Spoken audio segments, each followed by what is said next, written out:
नमस्ते, जय श्री राम। सभी को राधे राधे। कुछ लोग fake news, fake video, fake audio चला रहे हैं। मैं उनको ये बता दूं कि हमारे फ़ोन नंबर, हमारी सारी आईडीज़ आज भी जांच पे हैं और आगे भी मेरी जांच होगी। तो उसके लिए मैं पूरी तैयार हूं। बिल्कुल मेरी जांच कीजिए। अगर किसी को डाउट है तो मेरी पूरी बिल्कुल दोबारा से जांच कीजिए। उसके लिए मैं बिल्कुल ही तैयार हूँ। और मैं भारत सरकार से, सुरक्षा एजेंसी से ये रिक्वेस्ट करना चाहूंगी, जो भारत में कुछ लोग रह के पाकिस्तानियों के साथ दिन रात बात करते हैं, उनसे कॉन्टेक्ट करते हैं अलग अलग, उनकी भी जाँच ज़रूर की जाए।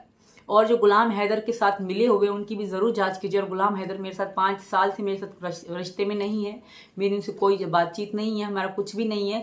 तो मैं उनसे यही कहूंगी, अपनी एजेंसी सुरक्षा, भारत की जो सुरक्षा एजेंसी है, उनसे यही कहूंगी कि गुलाम हैदर को भी गिरफ्तार किया जाए और उसकी भी जांच की जाए। हो सकता है वो जहादी जो आतंकवादी हैं उनसे मिला हुआ हो, और यहाँ के कुछ लोग हैं जो उनसे लगातार दिन रात बात करते हैं। मैं भारत सरकार से, सुरक्षा एजेंसी से, एनआईए से सबसे ये रिक्वेस्ट करूंगी कि आप उनकी भी जांच की जाए।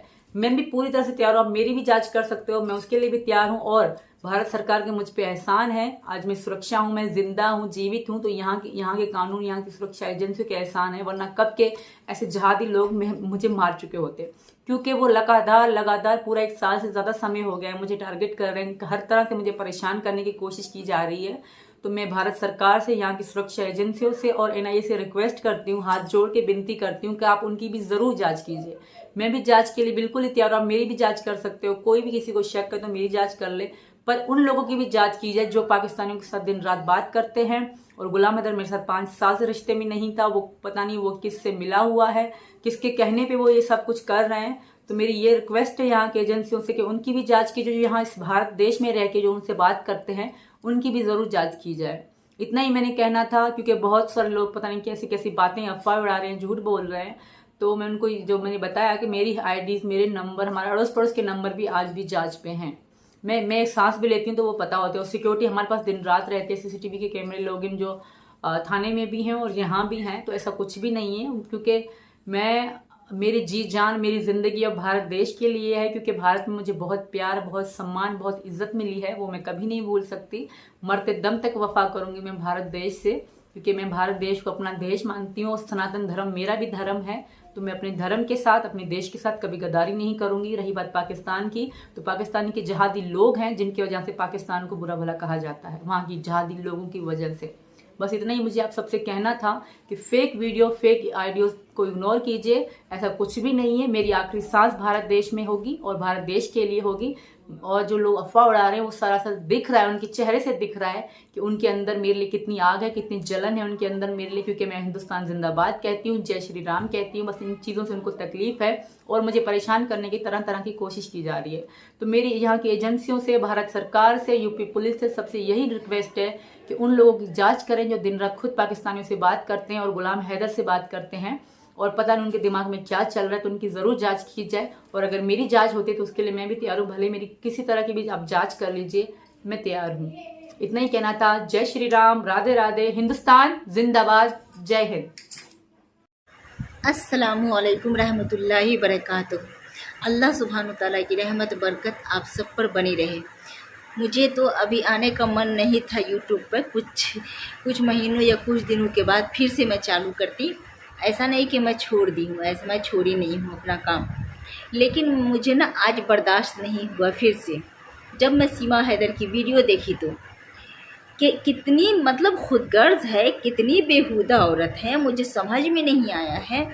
जब इसको समझ में आ रहा है कि गुलाम हैदर आने वाला है यहाँ, तो ये इस तरह से भारत सरकार से अपील कर रही है कि उसकी जांच की जाए, और वो बोल रही है कि मेरी भी जांच की जाए। आप देखिए वीडियो कैसे बोल रही है। सीमा हैदर, तुम्हें शर्म आनी चाहिए।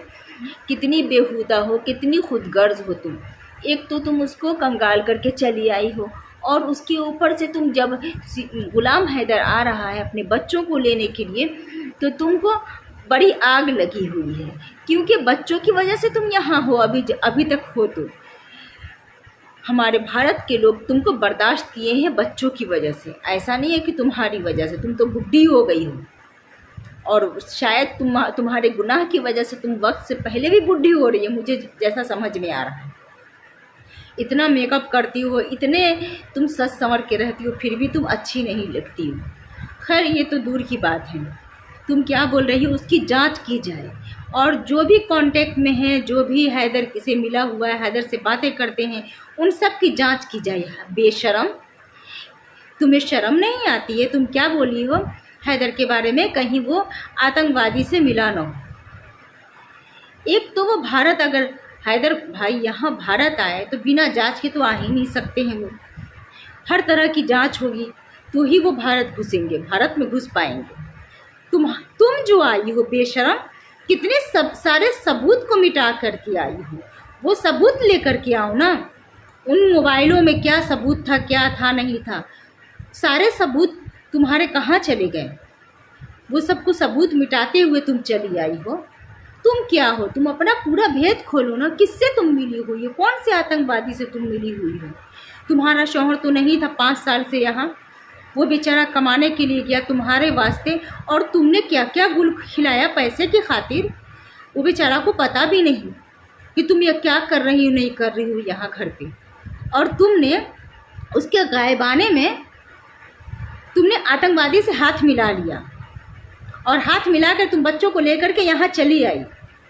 अब तुम्हें कुछ नहीं मिला तो तुम ना यहाँ के वकील को तुम फंसा ली हो, और फंसा करके अपना काम निकाल रही हो।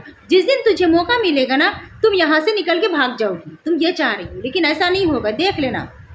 बस कुछ महीने बाद तुम्हारा अगर कोई सबूत भी नहीं मिलेगा तो तुमको यहाँ से निकाल कर फेंकेंगे। ये मुझे हो ना हो, मुझे पूरा यकीन है कि तुम आतंकवादी से मिली हो, और तुम्हारा शौहर नहीं था यहाँ। तुम पैसे के खातिर, तुम नचनिया थी, नौटंकीबाज थी, तुमको आतंकवादी ने इस्तेमाल किया ताकि तुम भारत में जाओ। लेकिन तुम जिस मकसद से आई हो वो मकसद कामयाबी नहीं मिली तुम्हें, तो तुम इतना सारा बखेरा कर रही हो और दूसरों को फंसा रही हो। हट बेशरम कहीं की, नालायक कहीं की। एक चुल्लू पानी में डूब मरो, एक औरत होकर के इस तरह से गलत काम करती हो। तुम्हें शर्म आनी चाहिए। बुरे काम का अंजाम बुरा ही होता है। तुम्हें क्या लगता है कि तुम सही हो? तुम्हें समझ होना चाहिए किसकी ज़िंदगी कितने दिनों की। अगर तुम्हें अपने बच्चों से थोड़ी सी भी मोहब्बत होती तो अपने बच्चों को अपने बाप के पास छोड़ देती। बेशरम कहीं की, गद्दार माँ कहीं की। ऐसी गद्दार माँ एक चुल्ली पानी में जाकर के डूब मरे, जो अपने बच्चों की ना हुई वो किसकी होगी? अपने शोहर की तो बात छोड़ दो, जो अपने बच्चों की भी नहीं हुई। बेशरम गद्दार कहीं की, और दूसरों को आतंकवादी ठहराने की कोशिश कर रही हो। अट बेशरम घटिया औरत कहीं की।